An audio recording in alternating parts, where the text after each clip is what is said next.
Di sebuah gubuk, Biksu Li bertarung dengan siluman ular. Ia berniat mengembalikan siluman ini ke dunia para siluman. Namun siluman ini melawan. Pria ini tak sengaja menghujamkan belati milik Biksu Li kepada siluman ini. Namun siluman ular ini tidak menyerangnya. Justru ia meneteskan air mata karena pria yang dicintainya kini telah mengetahui sosok aslinya.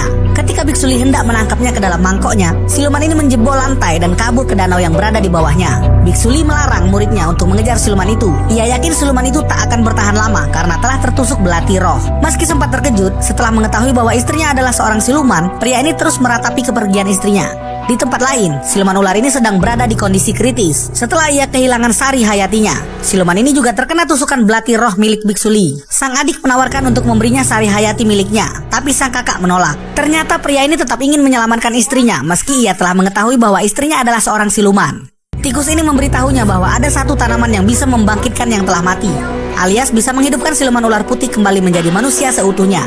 Tanaman itu berada di dalam pagoda Liang Fei. Bentuknya seperti jahe dan hanya memiliki satu tunas saja. Namun tikus ini berkata, untuk kesana akan sangat sulit karena banyak rintangannya. Tapi justru pria ini tak gentar sedikit pun. Ia mulai memanjat bebatuan. Kini ia berada di depan pintu pagoda. Ia panjat pagoda itu hingga ke bagian atas. Sementara siluman ular berpacu dengan waktu karena tubuhnya semakin melemah. Tekad sang suami sangat kuat. Akhirnya ia berhasil masuk ke dalam pagoda dan mulai mencari-cari.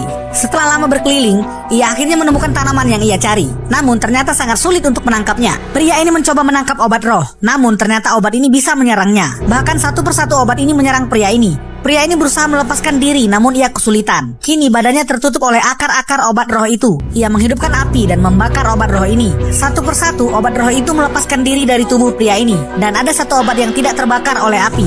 Pria ini teringat akan perkataan si tikus yang mengatakan obat roh yang asli tidak bisa dibakar dengan api. Dengan tertatih-tatih, pria ini akhirnya berhasil menangkap obat roh yang akan ia gunakan untuk menyelamatkan kekasihnya, yaitu siluman ular putih.